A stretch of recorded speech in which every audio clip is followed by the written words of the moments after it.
So, and like I said, value-added producer grants, those are something that have been around, I think now for, I think it was part of the 2018 Farm Bill where they were officially kind of put in place. And there's a fair bit of interest, especially on the meat processing side with value-added producer grants, because there tends to be a lot of value added in terms of getting, just from meat on the hoof to meat in the retail. It's quite a spread there. And I guess just to provide a little background, these value-added producer grants come down to the Rural Development Office, to the Rural Business Cooperative Services there.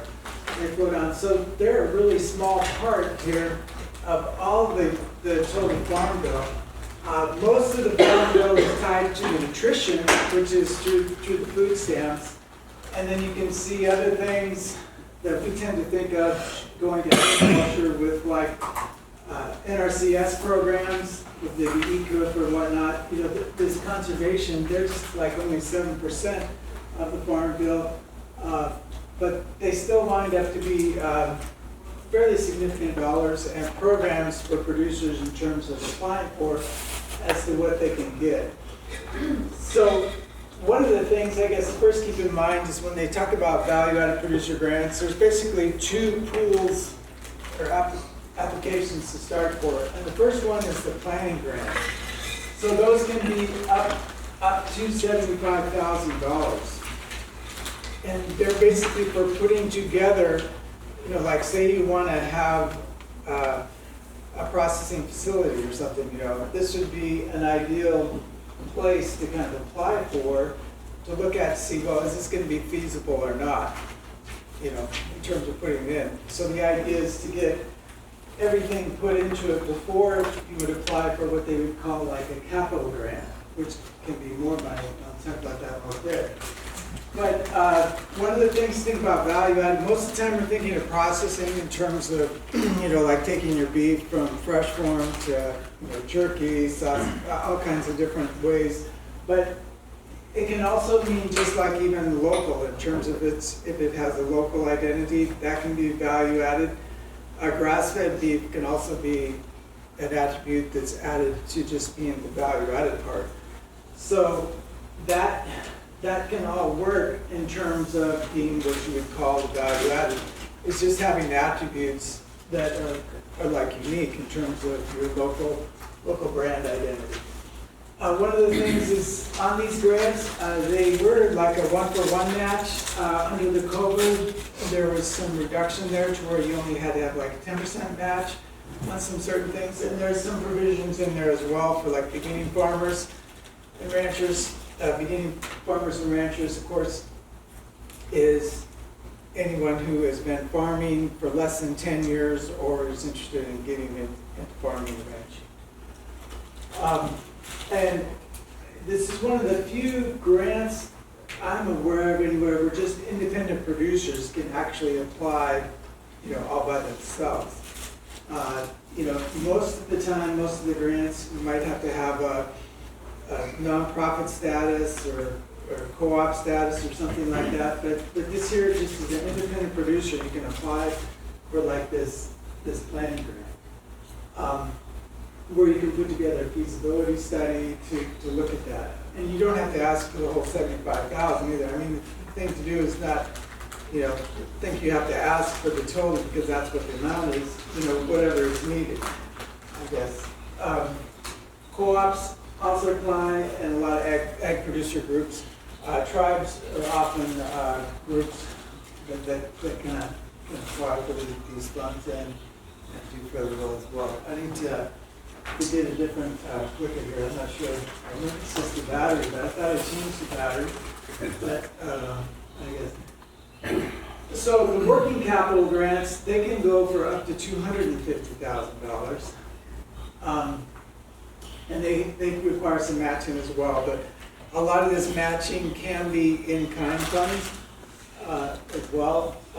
So, if you're the time that you have, or if you have volunteer time, that's something that can be used for matching. even like this partnership we have with Future Forward Foundation, it requires some matching, and they use some of the time from the volunteers, you know, like Ruben, there's time that gets put in that's necessarily not paid for.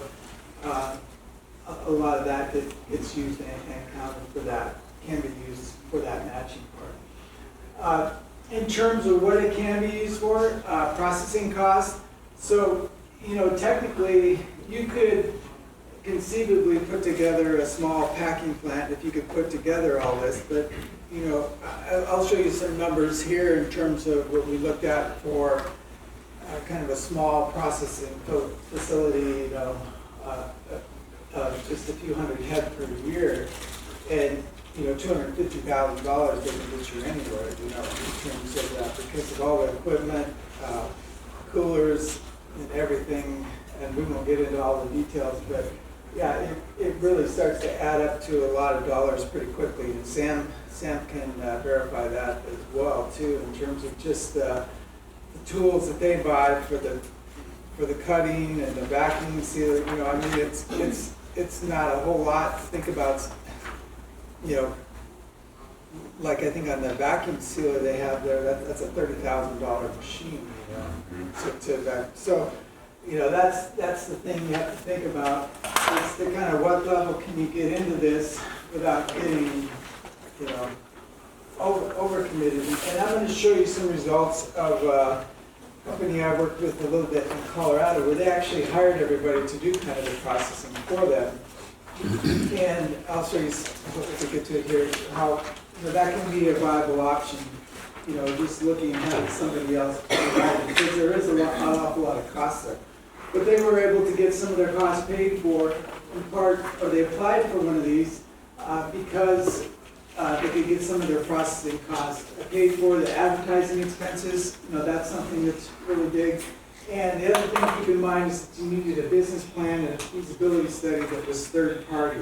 So it was like, that's one of the things they wanted, people are asking about changing about this program is why can't they do their own business plan and feasibility study?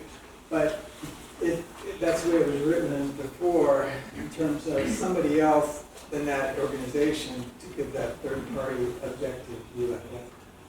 It's hardly. So what would be included in the business plan? A lot, the executive summary, the mission statement, vision, ownership, and the management, how all this will happen. That's a big chunk of one of the ones that I put together for what's called Elevation B. On the marketing plan, everything down from, what makes your product a little bit different, your target market, your competition, and then also get down to the bottom line, what is kind of the projected cash flow and the profit margins. This is just a look at for Elevation B.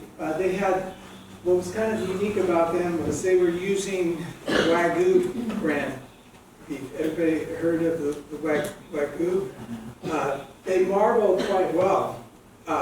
Sam was showing you the grading chart there. Well, all the animals they had were essentially off of the chart in terms of way above prime.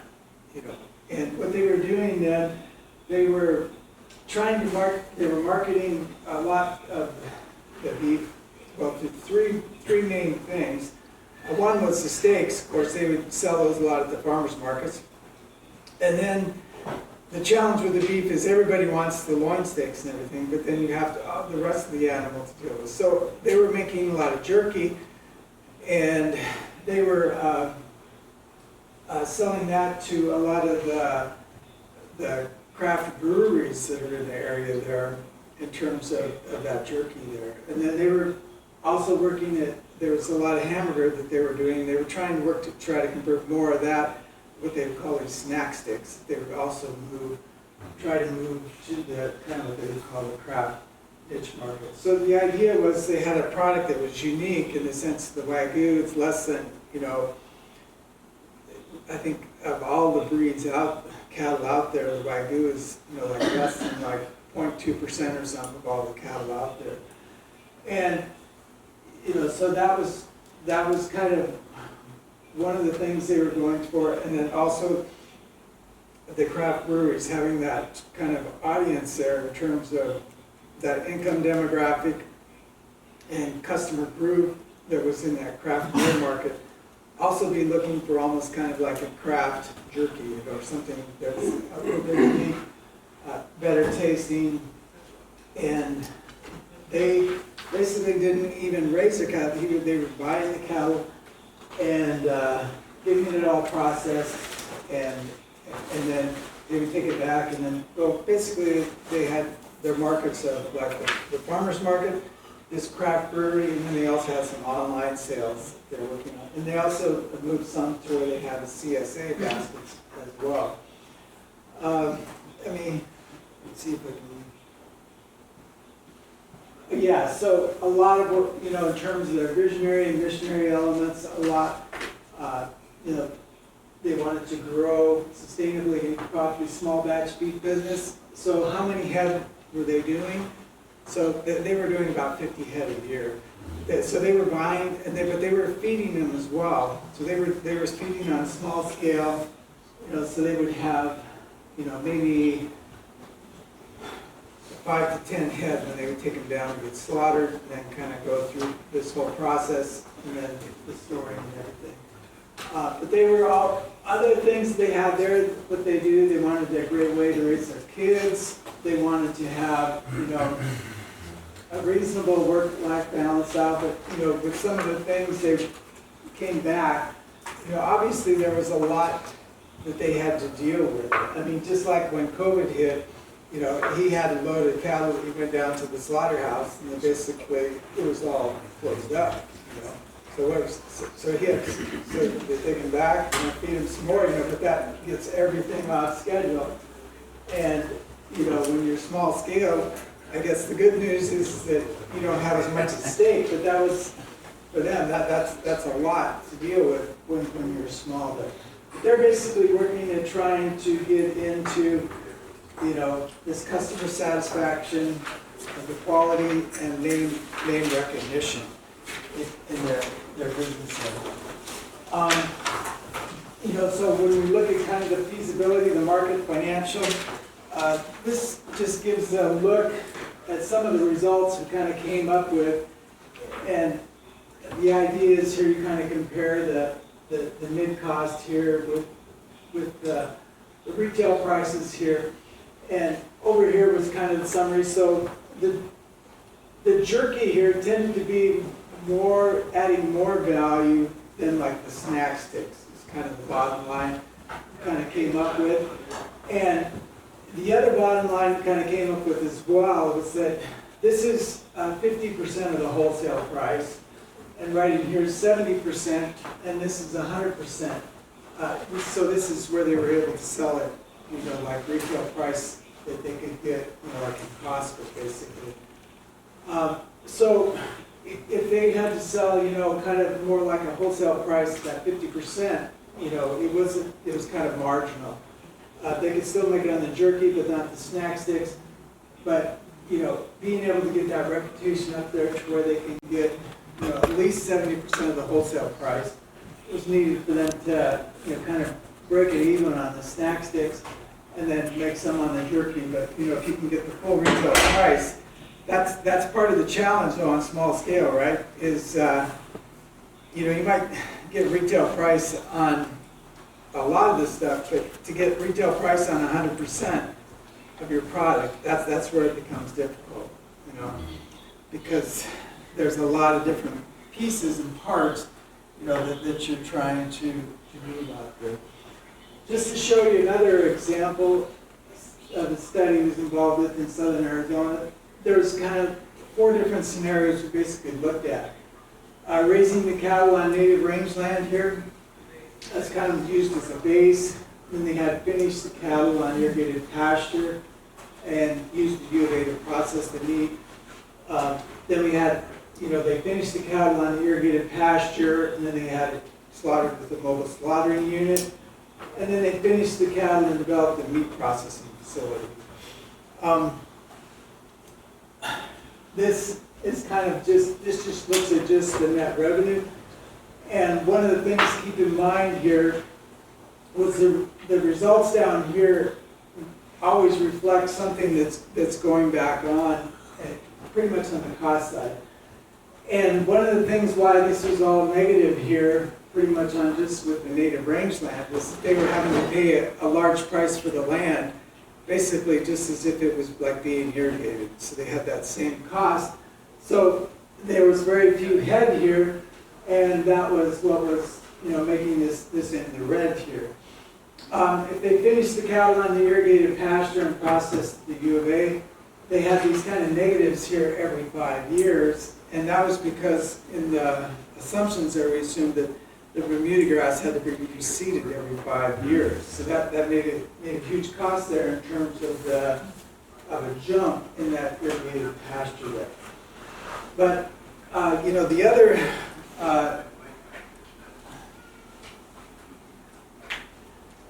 scenarios of finishing the cattle on the irrigated pasture and slaughtering with the mobile slaughtering unit, you can see we were quite a bit here just in the red in terms of through the first 5 years out. And also though, when we looked at going into the irrigated pasture, finishing but then going developing their own meat processing facility and everything, we were even more in the red here. And part of it was just getting the volume that's needed to be able to break even when you have those larger capital purchases, which was driving a lot of it.